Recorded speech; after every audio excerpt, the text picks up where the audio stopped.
All right, good evening. Welcome to the University of California of Washington Center. My name is Tanya Golash Boza, and I'm the executive director. So the University of California, Washington Center, the building we're sitting in, we are an educational, living, and community space where we bring California's diversity and priorities to the nation's capital. We create transformative experiences for students, and we promote public service through our premier experiential learning and public engagement programs. So we organize this public engagement program, and we're grateful for your presence because it aligns with our mission of bringing the diversity and priorities of California to Washington, D.C. We currently have over 200 University of California's undergraduate students living and learning right here in this building. So the University of California prides itself both on its diversity and on its excellence as a public institution. And here at UCDC, we have a very diverse student body. About a quarter of our students are white, a quarter are Asian, a quarter are Latino, and about 6% are Black, and that represents the population of California. They also enable us to send a diverse set of interns to places across the nation's capital, including Capitol Hill. So as Dr. Jones explains in his book, The Last Plantation, which is available for sale outside and will be until the end of this event, so we welcome you to get a copy. Over 3/4 of congressional interns are white. So even though white students only make up about half of the undergraduate students in the United States. So University of California students on Capitol Hill are 3 times more likely to be Latinx or Asian than the average Hill intern. Without UCDC, Capitol Hill would be far less diverse. Still have work to do, but we are trying to make our impact over here. And in the coming months, we will launch additional scholarship opportunities to make UCDC more affordable and accessible to UC students so that we can bring more students to DC to engage in this transformative experience. So before we get started with our program, I do want to give a few thanks to our co-sponsors at the Joint Center and the Metropolitan Studies Center, to the Racism, Capitalism, and the Law Lab interns over there. Thank you very much for helping. That's Leslie, Riley, Kay, and Mariana. We also have our IT team. Thank you, Mike Cisse and Stephen Young, for staying late and helping us out. Our facilities team, especially Mary Byrne for setting up the room and making sure everything is available, catering, et cetera. Our social media and comms team, Mike Nieto and Tyler Hoare, thank you. And our Director of Operations, Kim Jones, thank you. Thanks to all of you for coming and helping us to make this event a success. So now I'm going to briefly introduce Diedrich Asante Muhammad, the president of the Joint Center for Political and Economic Studies, who will give opening remarks. So for the past 20 years, Diedrich Asante Muhammad has dedicated his career to understanding and tackling racial and economic inequalities. Prior to the Joint Center, he was a vice president of the National Community Reinvestment Coalition, and he's worked at many of the nation's top nonprofit advocacy organizations, including Prosperity Now, NAACP, Institute for Policy Studies, and United for a Fair Economy. So please join me in welcoming Diedrich Asante Muhammad.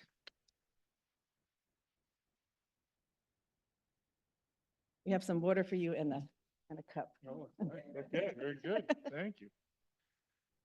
All right.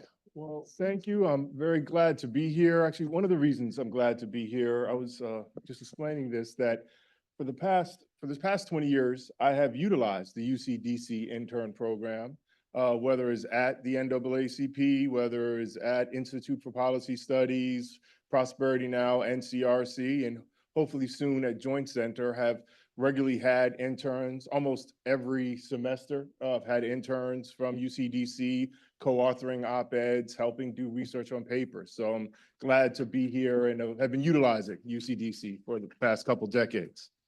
I'm also glad to be here to represent a Black institution that worked with Mr. Jones to develop this important analysis he'll be sharing with us today. Again, Diedrich Asante Muhammad. I've only been president at of Joint Center for the past 6 months, so I'm still new to the job. But excited to, Mr. Jones was at the very beginning of the work that Joint Center has been continuing to do around what we'll call Hill diversity, government diversity.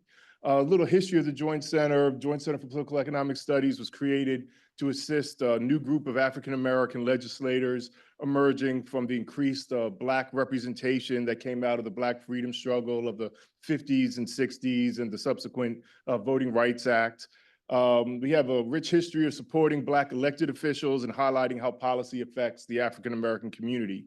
And today we're known for our workforce analysis, increasingly how tech policy could either, on the most positive side, help address racial inequality, on the worst side, reinforce a racial inequality, as too oftentimes tech policy has. And we've also continued along on this Hill diversity work. We just put out in 2023 an update of the paper that Mr. Jones started around top Senate staff and the diversity there. We've also done some analysis looking at positions that lead up to top positions, trying to highlight what is the disparity and how can it be better addressed. So I, like the rest of you, I'm very excited to hear Mr. Jones' takeaways from his in-depth study of representation at some of the highest levels of democracy and how we can move this reluctant country forward in the path of ending racial inequality. So again, very excited to hear the kind of in-depth work that he's been doing. And we hope that Joint Center for Political Economic Studies can continue to work with Mr. Jones in putting forth this important aspect, one of the many things that we need to move this country forward on. So thank you.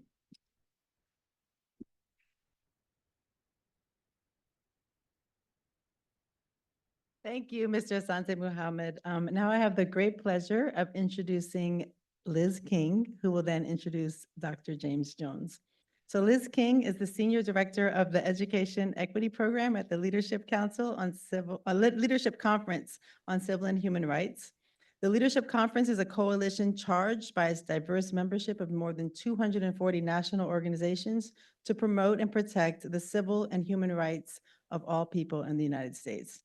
She coordinates the work of the Leadership Conference Education Task Force in holding accountable the U.S. Department of Education and Congress for protecting students from discrimination and ensuring equal educational opportunity. Please join me in welcoming Liz King.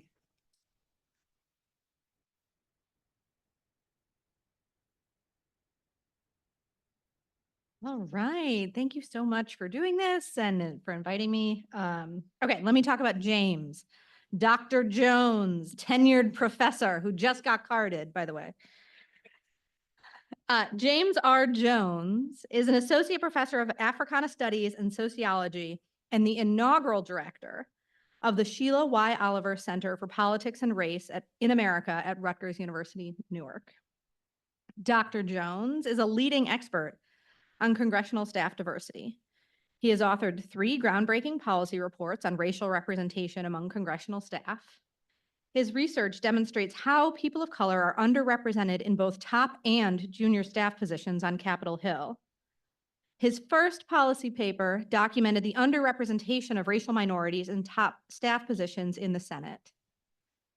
In 2017, Senate Minority Leader Chuck Schumer adopted policy recommendations from this report to increase racial diversity amongst Democratic staff and improve transparency in staff hiring decisions. His latest policy paper, Who Congress Pays, with Pay Our Interns, an important partnership I know that James has talked about a lot, documents how white students are disproportionately overrepresented in paid congressional internships. In April 2021, Dr. Jones appeared before the House Committee on the Modernization of Congress to provide testimony on strategies for enhancing access to congressional internships for underrepresented groups.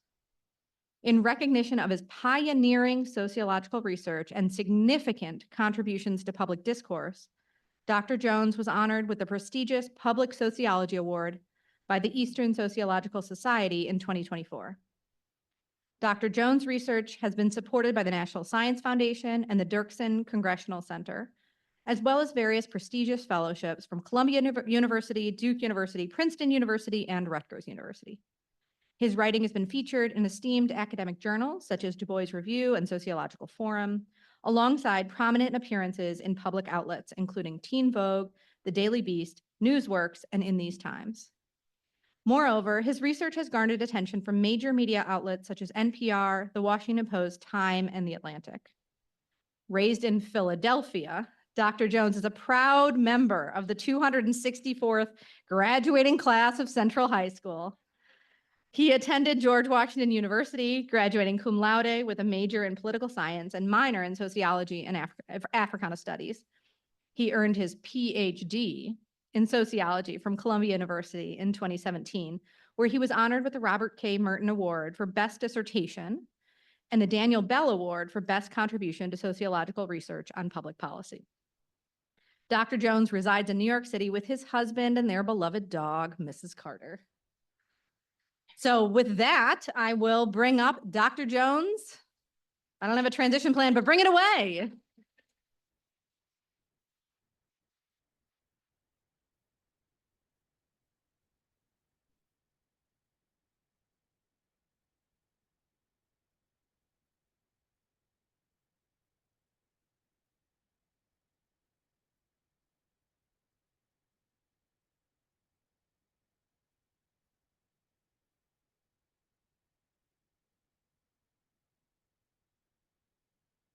Good evening, everyone. I am so excited to be here to type up my book, The Last Plantation, Racism and Resistance in the Halls of Congress. I'm also just very glad to be back in DC. I love talking about this work and in particular in DC because you guys get it. So I want to start this talk briefly, giving you guys an overview of what the book is about. The story of the Last Plantation starts about, sorry.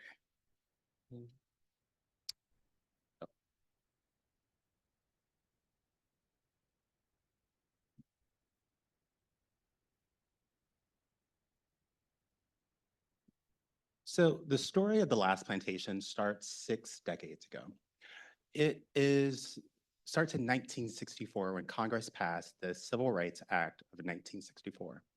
Some have argued that this is the most important legislation that Congress has ever passed. The most important law that Congress has ever passed, in part because it changed the trajectory of our country. Prior to 1964, 90% of American workplaces were segregated by race and gender. Because of this law, we are living in a much different society. I'm in this podium because of the 1964 Civil Rights Act. You see DC and its diversity is a direct beneficiary of the Civil Rights Act. Now, this is, again, a law that for the first time barred racial and gender discrimination in employment and other sectors of our society. And it was influential. At the same time that Congress passed this important piece of legislation, it exempted itself from it. So Congress got this nickname. Starting in 1974, there became growing attention to how Capitol Hill was this sort of bastion of racism and sexism, of just pure toxicity, how it was an extremely white space. Their argument goes is that Congress became the last place where you could discriminate with impunity. You could get away with it, and it was completely legal. So as Congress literally remade the racial landscape of our country, abolishing racialized workplaces and schools, plantations, if you will, that Congress remained the last institution stuck in the past as we were moving right toward a multiracial future. Congress became the last plantation. In this book, I use the plantation metaphor as a way to understand how racism is organizing congressional work and congressional job opportunities. I do this through the perspectives of Black staffers. I want to show, or I show in this book, how Black staffers are instrumental on Capitol Hill. And we'll talk a lot about that today. But the book focuses on Black staffers, but I would say this is a larger collective effort by Black workers overall. So I mean Capitol Police officers. I mean Black workers who are working in the cafeterias. So the book highlights their experiences and how they push back on inequality and racism on Capitol Hill. This is the culmination of many years of research that we'll talk about with Liz later on. I did 78 interviews with congressional staffers, the majority of whom were Black, 47% were women. This is the result of lots of ethnographic observations, which I can also talk about later today, which I was observing, congressional staffers and their natural habitat, a lot of historical research. This is built upon my research, or my research is built upon my experiences that I observed working on Capitol Hill as an intern almost 20 years ago. It was a world that I did not see reflected in the political science books and classes that I was taking at George Washington University. So my book makes three important arguments. First, that congressional staff do the work on Capitol Hill. They are the invisible force in American lawmaking. They are the people who read legislation, they write legislation, they are negotiating legislation with different congressional offices and different stakeholders, both on and off of Capitol Hill. They are the people who are organizing hearings. When you share that favorite meme of, let's say, Alexandria Ocasio-Cortez grilling someone, it has been the staffer that has picked the witnesses, that has written the brief, that has written the questions to elicit that response that you are cheering on. It is staffers who are, putting together these hearings to hold accountable bad actors, or to bring in, universities to sort of monitor their policies, right? They are overseeing both Congress and the entire legislative branch, but also they are trying to hold accountable different co-equal branches of government, the executive branch, and sometimes the judiciary. Right? It is these staffers, particularly in mid-level and senior positions, that are, driving policy. So we talk a lot about, these sort of top staffers, which are, the chiefs of staff, the legislative directors, communications directors. They are managing these offices, deciding protocol, and they give important advice, right? These are the people that Congress people look to, talk to right before they cast a big vote. Some have called them unelected representatives because of how much power they have, right? And, this also means that, so we're also thinking about junior staffers. So many of you guys will have or already had internships on Capitol Hill. These are important training grounds where you learn how this place works, and you also learn how to take on the reins of power. Right? So it is these staffers who are driving policy on the Hill, right? And if you ever go to Capitol Hill, you will see how incredibly young this population is. The second argument that I make in this book is, first, congressional staffers do the work. Second is congressional staffers are overwhelmingly white. They are so white. In fact, they are whiter than members of Congress. So every, session, over the last 15 years, there has been research or news report, should I say, that comment on the diversity of members of Congress. It's getting more and more diverse. So in January, around January 4th, 5th, or January 6th, you'll see a headline that says, "The most diverse Congress ever." Now, these headlines you should look at, and because you guys are scholars, you should notice that it's actually not that diverse, although it's getting more diverse. It's still overwhelmingly white, right? The white national percentage of whites in the national population is about 60%, and so lawmakers are disproportionately white. Their staff are even whiter. Right. And so I'm so glad that the Joint Center is here to sort of highlight their work, spotlighting Hill diversity or the lack thereof. In particular, we're looking at that top staffers, and we see in the House and the Senate, respectively, about 86 and 89% of top staffers in the House and the Senate are white. I did research that also looks at, paid interns who are the gateway to becoming top staffers and to becoming lawmakers. They're also overwhelmingly white. Dr. Golash Boza has sort of mentioned this in my work, but it is disproportionately white. About 52% of the national undergraduate population is white, compared to about 78% of the paid interns. And this was a program that was designed to be equitable, to promote inclusion, and it reproduced inequality. So, argument one, congressional staff do the work. Argument two, congressional staff are overwhelmingly white. Point three is how this represents a problem. The inequality that resonates within the congressional workforce has an outside effect on how laws are made, how we think about politics and system, but also on the profession of politics itself, because it is these Hill staffers who go off and do various things. They go to work at civil rights organizations. They become teachers. They become journalists. They become lobbyists. They run for office. They become members of the Supreme Court. Or you could be running for the presidency of the United States, just like Vice President Harris.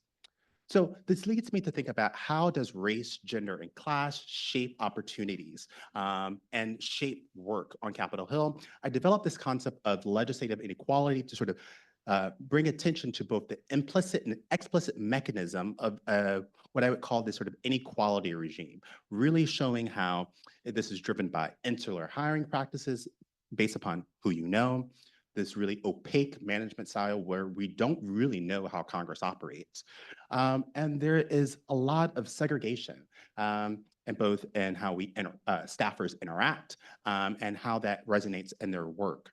And again, this has real life impacts, right? Again, this affects how legislative work is done and the political profession, right? So briefly, I'll sort of say that legislative inequality is a key facet of how racism is produced, right? At least the political dimensions of it, right? So it is this, insular hiring practices where who you know gets you jobs on the Hill, and also sometimes having money, because oftentimes these internships are unpaid. As we can imagine, that economic and social barriers, race and class lead the foundation for a stratified congressional work. This influences who's working on the Hill and the types of work that they do. This leads to an overrepresentation of whites and the underrepresentation of people of color. This means that it is primarily whites whose perspectives are heard most often when policy is being made. This has a direct impact on how policy is made, but also, again, when who becomes influential in our political system. This book is told through the perspective of Black staffers. I see these people as extremely powerful individuals who have been ignored for way too long. So interviewing Black staffers, I developed this concept of Black capital to sort of show the multi-dimensions of their power, who they know, how they use power as a way of pushing back on the racism and inequality, which is endemic to life on Capitol Hill. I showed that Black staffers engage in inclusive policy work, right? So they challenge racist legislation. There's great stories in the book where, one Black staffer who was in a mid-level position she told her Republican boss, "You are racist if you sign it." And she explained how this immigration policy will be beneficial for whites and essentially would allow whites to immigrate to the country faster and only with minimal educational credentials, whereas other racial groups would have to have a PhD or have to have some type of secure and high-paying job in order to get entry into the country. So she explained how this was privileging whites, and she won. I also talk about how staffers are representing marginalized interests, how they advocate for groups who oftentimes don't have a voice on Capitol Hill. And if you're thinking, does Capitol Hill work the way that I think it works? It kind of does, right? As one Black chief of staff told me, he said, if Delta Airlines comes up to Capitol Hill, you bet everybody's going to meet with them. But if you were an ordinary staffer, if you were an ordinary citizen, right?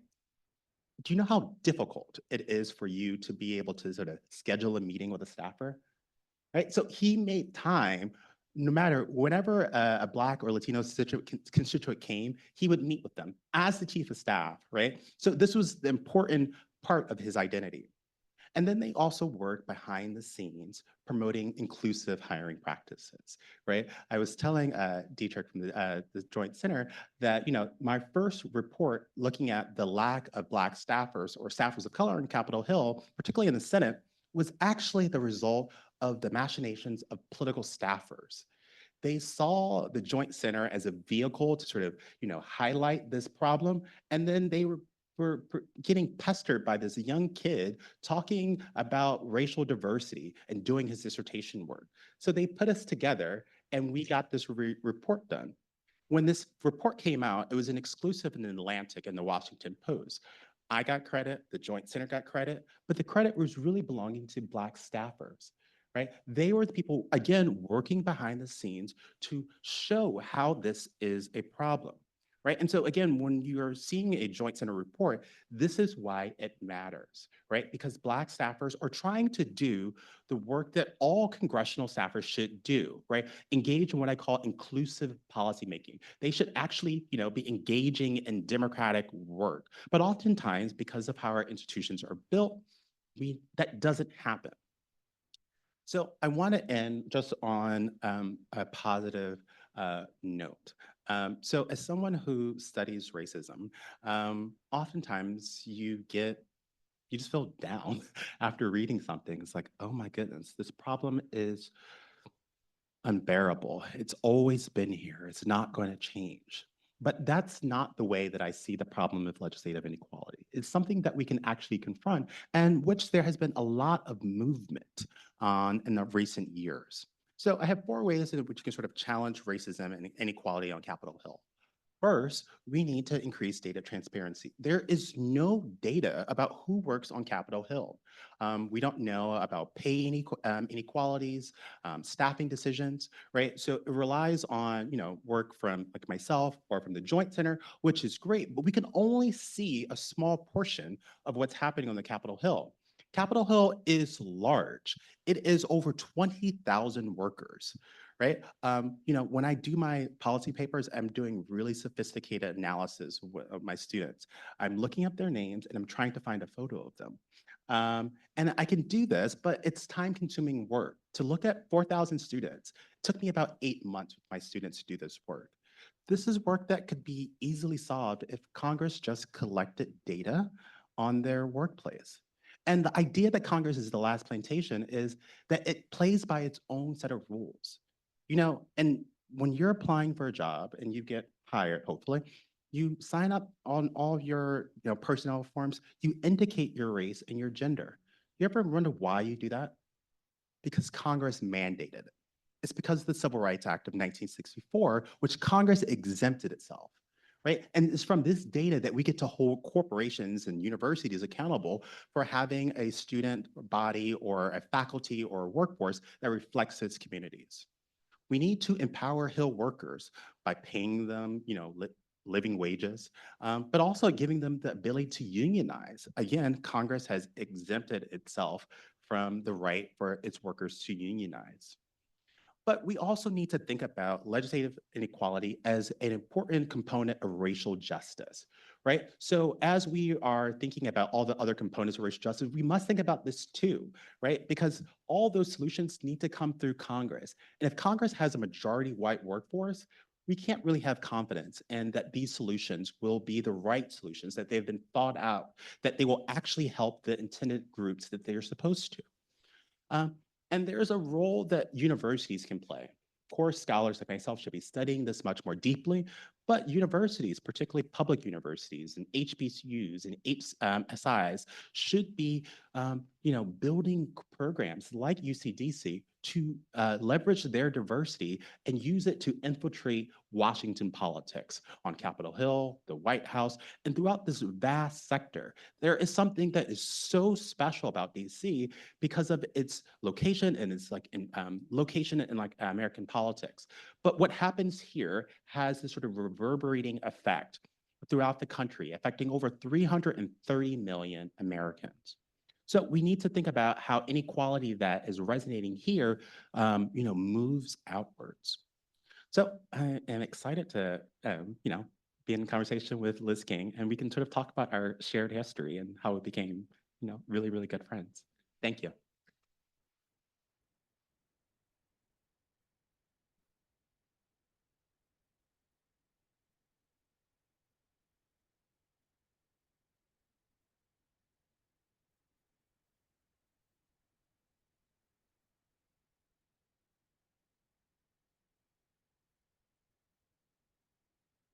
You good? Think so, yeah.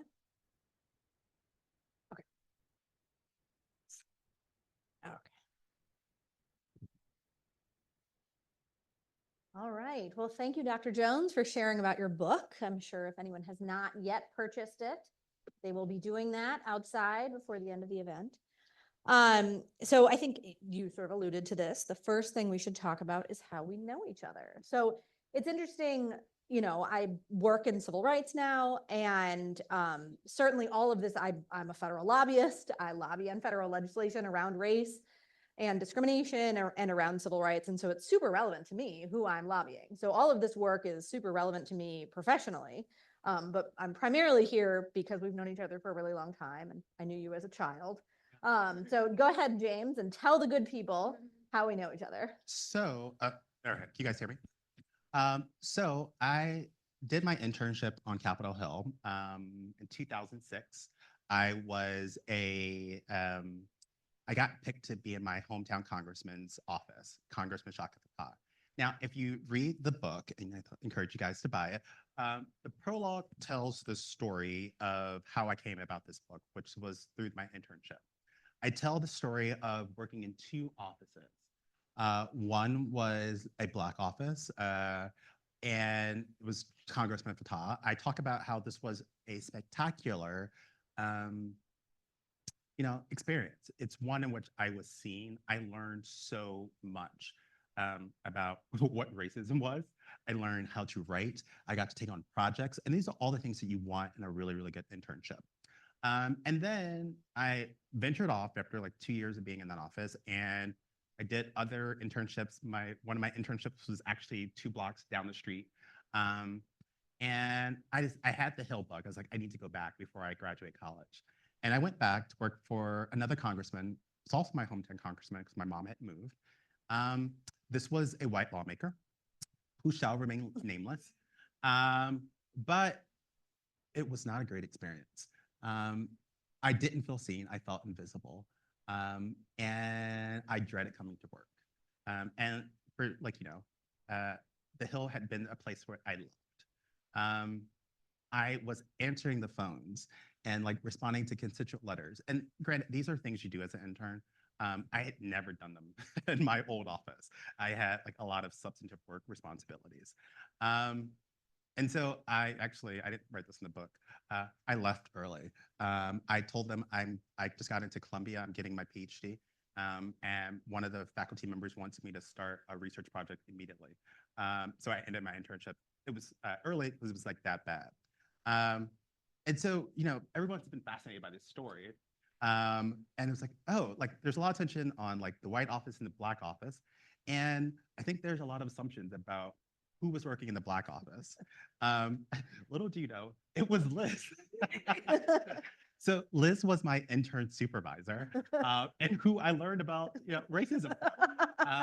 And I think, I don't know, I feel like you should talk about this, but like, what does it mean to be a white staffer in a Black office? But what does it also mean to be an ally in this work? Yeah, that's it's funny because you didn't tell the part about where then you came back and you were like an intern for 400 years. James, the perpetual intern. No, I mean, our Fatah Land, like our office was just a really great place. We worked for an extremely nerdy member of Congress. So there was no shortage of research tasks to go around. But I think most of the time I was probably the only white person. I don't remember. Probably. Jessica. Oh, right, Jessica. Yeah. But it was, I mean, it definitely, very much was about the priorities of the member and sort of his own identity. He had been involved in Black liberation. His parents had been involved in Black liberation.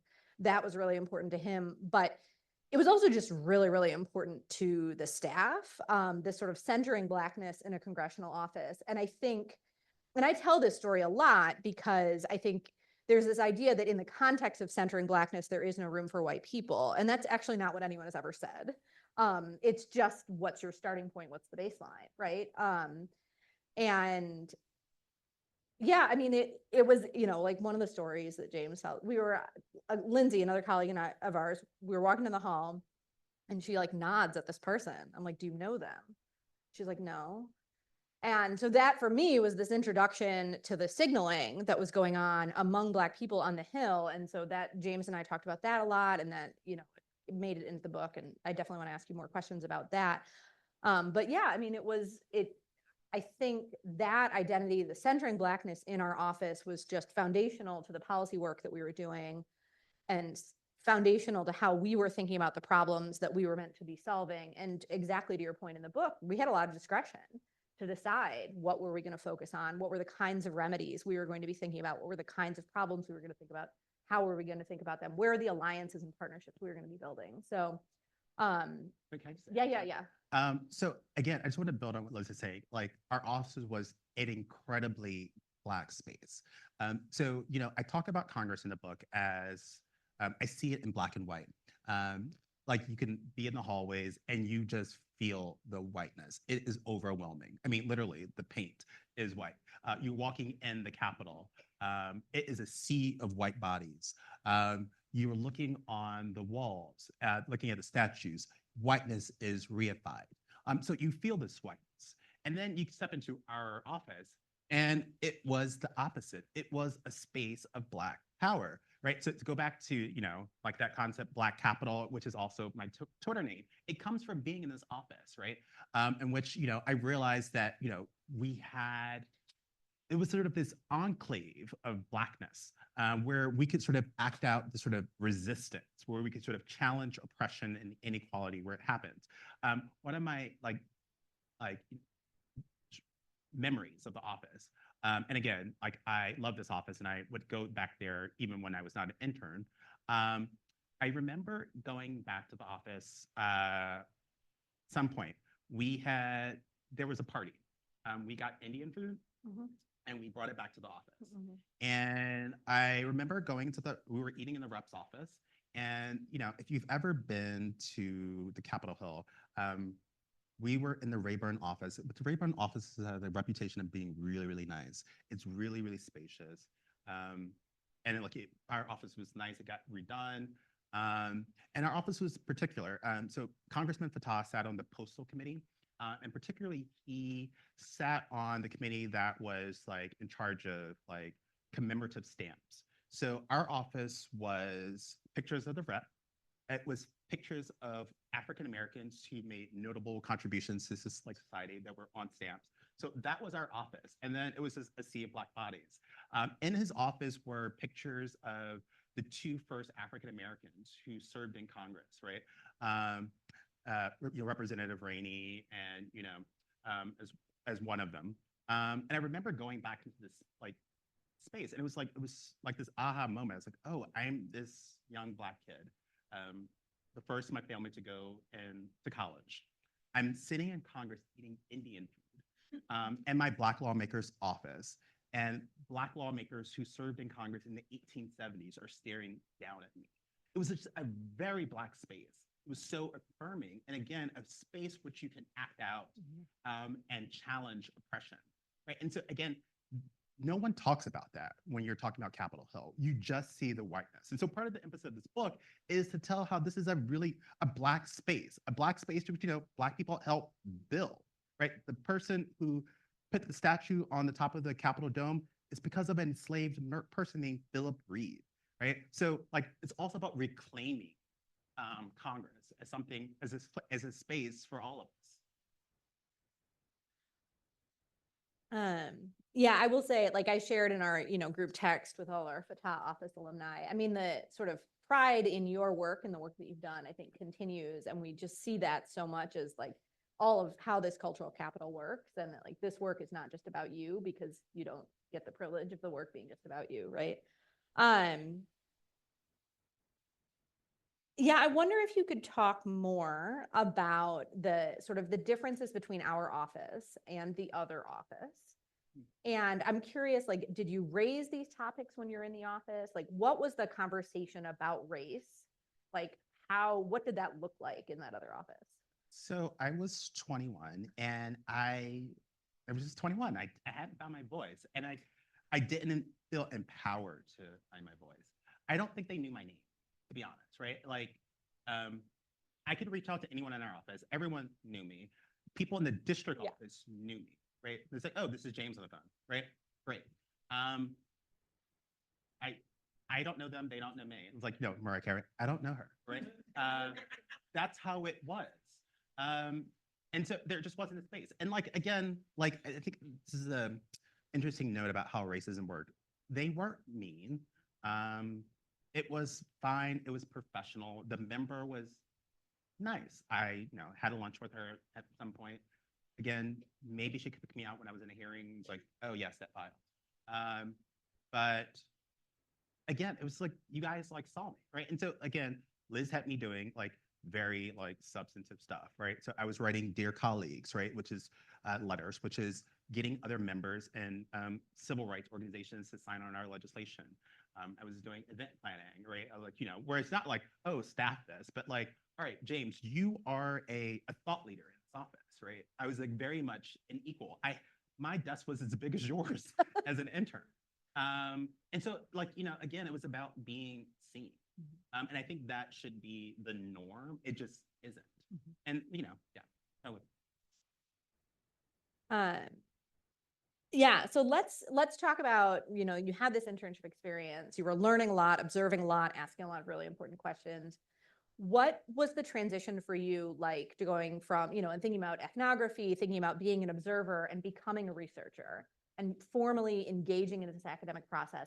How did you do that mechanically? You talked about the data challenges. So how did you overcome those data challenges? And then what did that mean for you as a person to sort of think about, I'm not just an actor, I'm also an observer, and how did that work for you?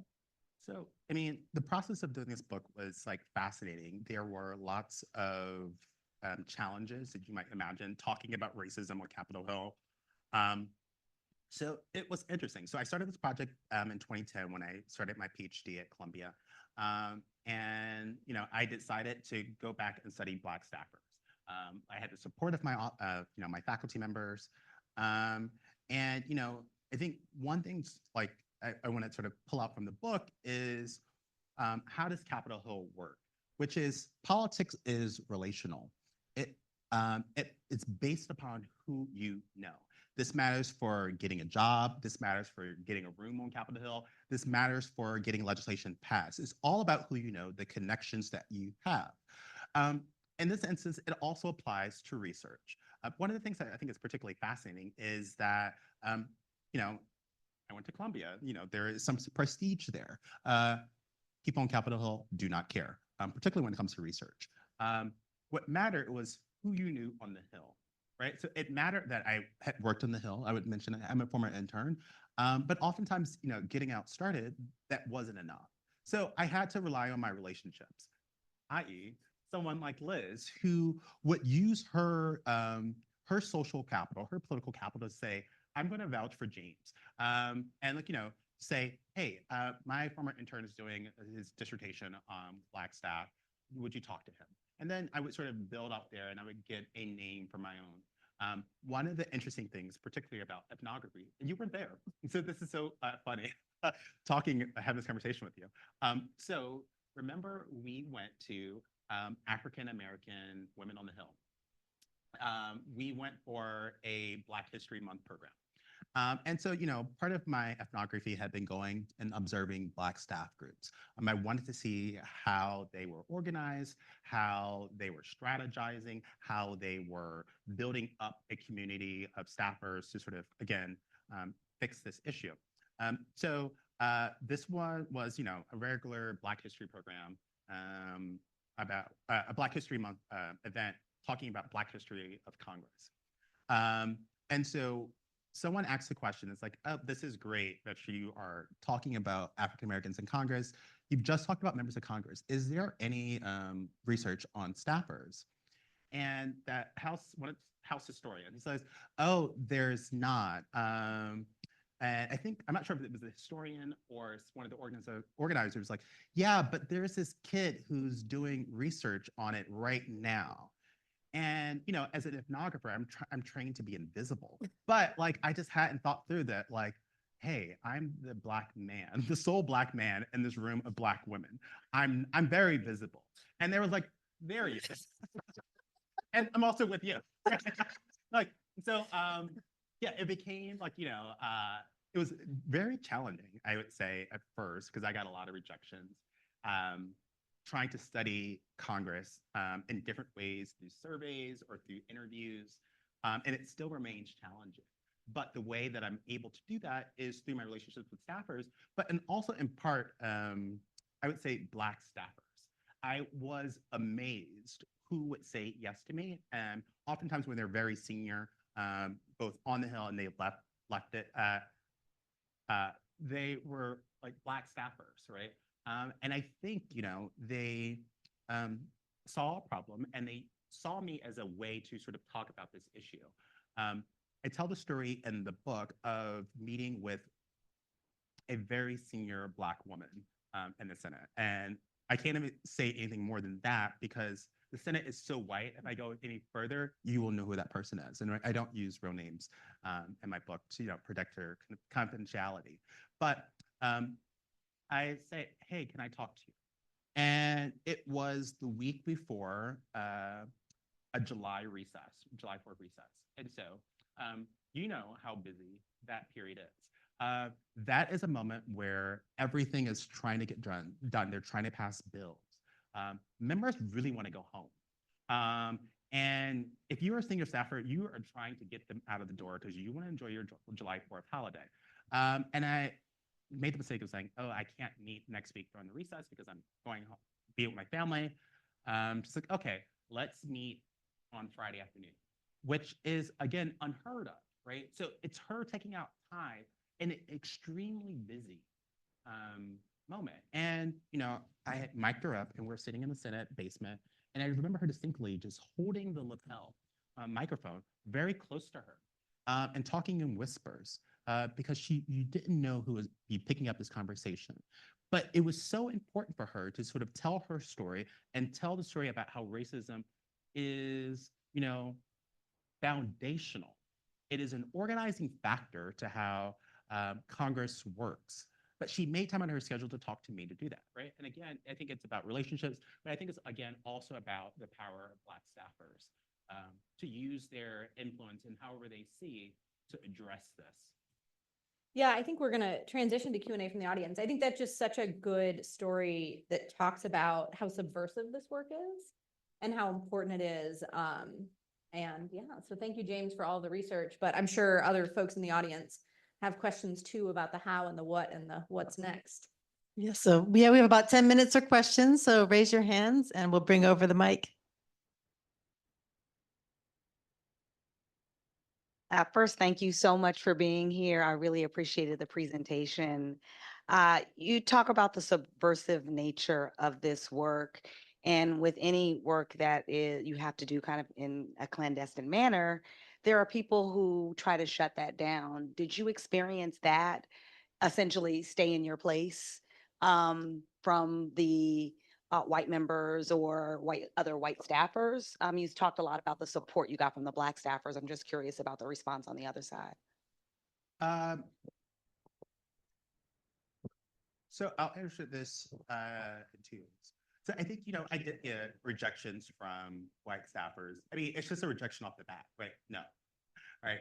So I'll talk about I might have, I don't mention race, but I'm sort of doing these recruitments. I might just talk about the influence of staffers. If you're doing research as a social scientist, you have to go through the institutional review board, so you're not taking advantage of them.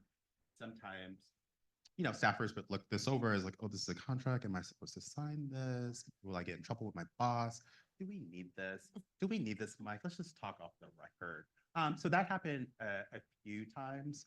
And, I'll say, right before the pandemic, this is not related to the book, but through my policy paperwork, I was doing a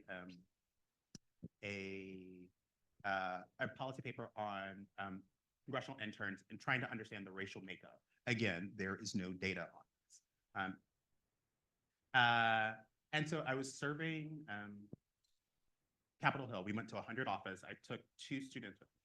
And I had to say, it was pretty rude, the way that we were treated, and also my students.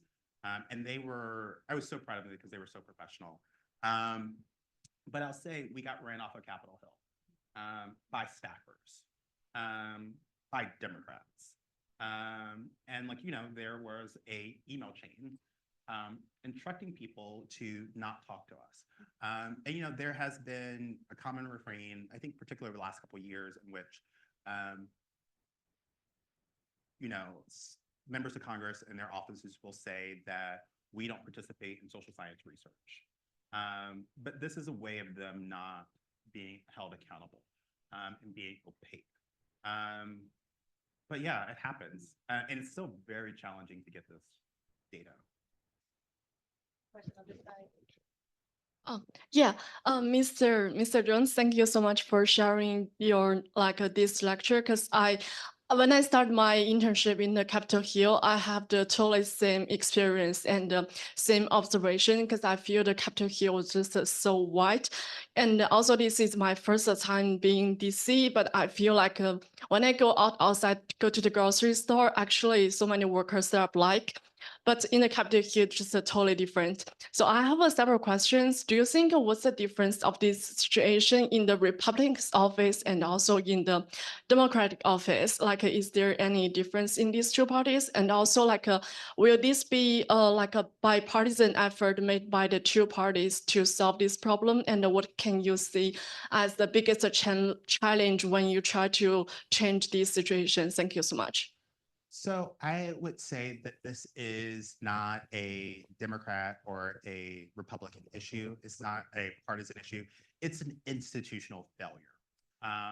And I would say the partisan lens is not the appropriate way, I would say, to look at it.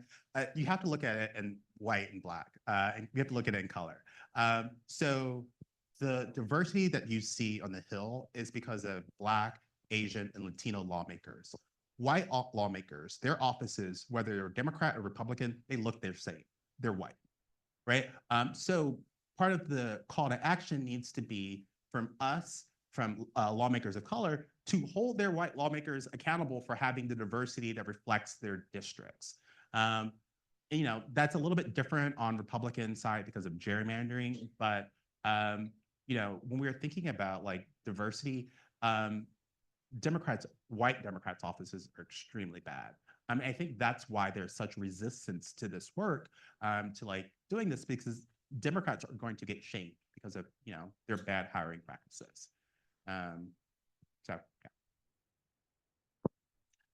Hi. So as a Berkeley alum from New Jersey, I'm particularly excited that you're here. I think about Rutgers Newark, which is where Wade Henderson, the former ED of the Leadership Conference, is an alum. I'm sorry, I dropped something. Well, Rutgers just honored him as anyway. I guess I had a question about, it's related to this, but they're trends. And maybe the ends are too small or whatever, but were there geographic trends? Were there things about what schools people came from, like HBCUs or public schools, or, California just made a statement about legacy admissions even to the private schools, right? So this is obviously in the zeitgeist now. So I'm curious about whether you saw anything, or whether there are any stories to be told about the trends of folks on the Hill. So again, I think part of understanding of this problem is getting a handle on right? And so I think the work that I have done with the Joint Center, that they continue to do, the work that I've done with AR interns, puts some statistics, right? I mean, I think everyone knows in DC that this is a problem. It's anecdotal, but like we give them statistics, right? That 7% of top staffers in the Senate are white, right? And that makes headlines. You would be surprised how much data we don't know. I mean, or how much we don't know because there is no data, right? So if there's not researchers like myself who's collecting it, we don't know about it, right? So I can tell you from what I have studied. So again, the policy paper that I put out last is called Who Congress Pays. It's out on with Pay Our Interns. You can look at my website for it. I can send you a link. But we looked at the first summer that Congress decided to pay their interns through this new program. They allocated about $20 million. So we wanted to see how they spent the money. Again, it went to majority white students. It also went to students from overwhelmingly private universities. The majority of undergrads nationwide attend public universities, but they were underrepresented. You would think that some HBCUs might have a stronger pipeline, like Howard University being in DC. And there is a presence, but it's not as big, let's say, as GW or as American, right?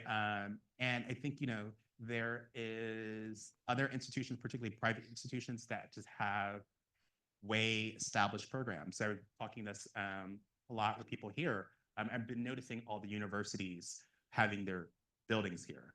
But like when I was doing research, Princeton would offer their students also a stipend. So it's to supplement this, right? And they also make this as an investment, knowing the returns that they will get.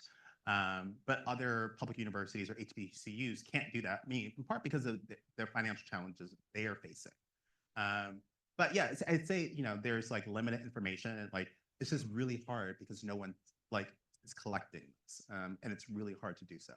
But I think it's a story of inequality in which you would see overwhelmingly that elite schools are overrepresented in DC schools, and particularly like I would say a GW or Georgetown and American, somewhat Howard. Thank you so much for your presentation. I learned a great deal about another form of racism in this country. At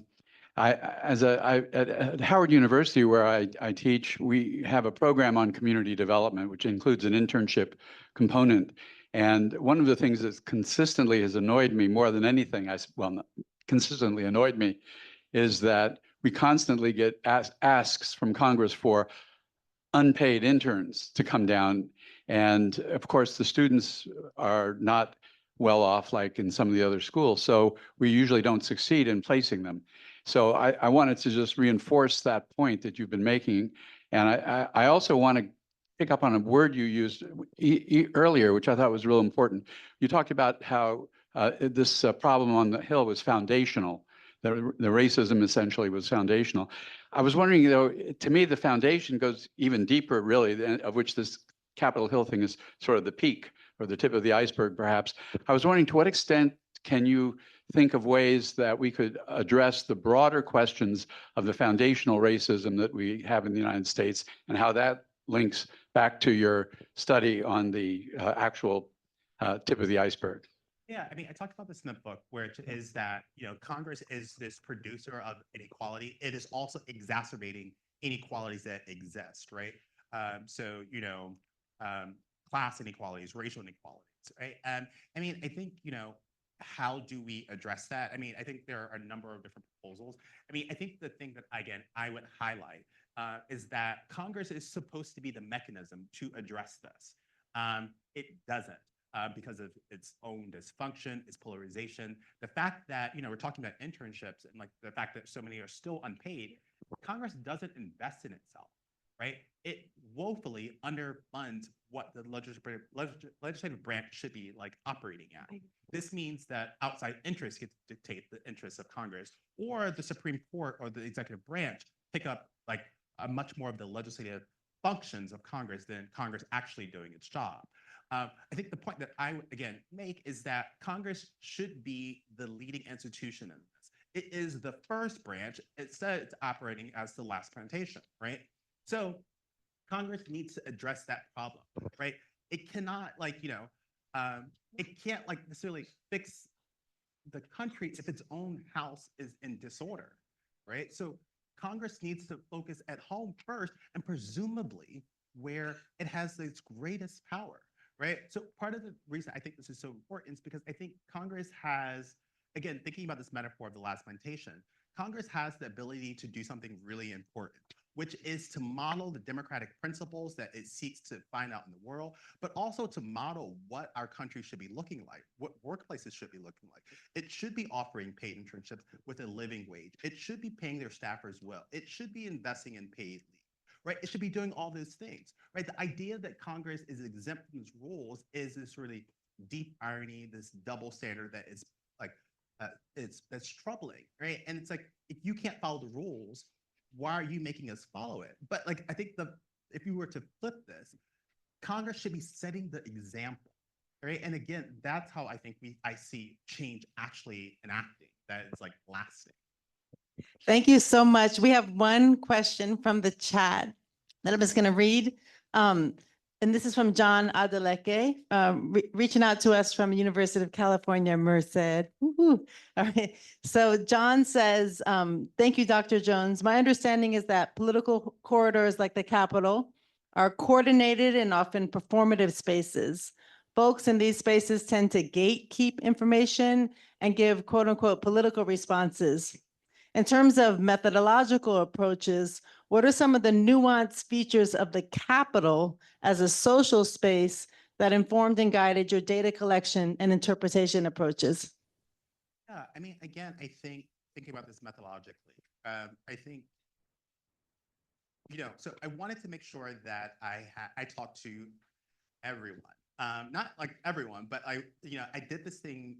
It's a concept from Mitch Denier, a sociologist, doing ethnography. It's called the ethnographic trial. So I would imagine, and I still do because of the nature of my work, that I'm going to get called up to like testify about my hearing.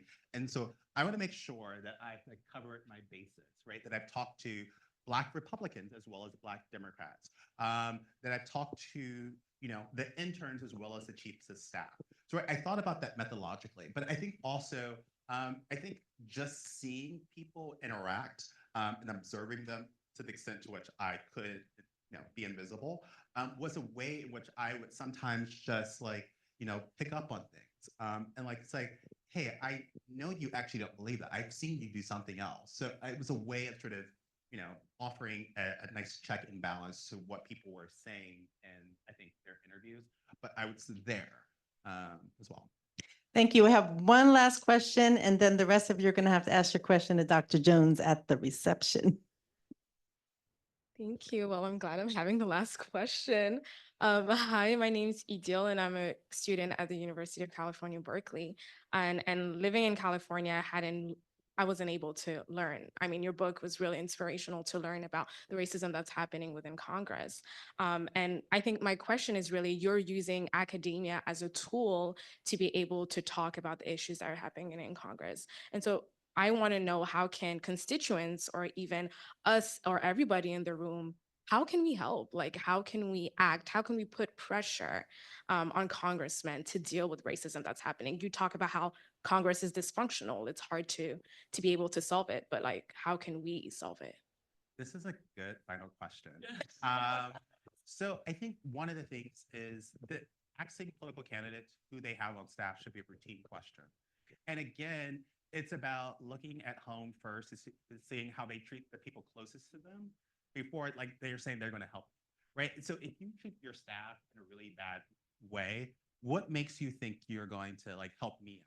If your staff is all white, what makes you think I'm going to believe you on racial justice, right? So I think we need to get, much more, we need to ask this question much more regularly about who is on staffing, but also press them, right? So, I think my job as a researcher is to both expose this problem.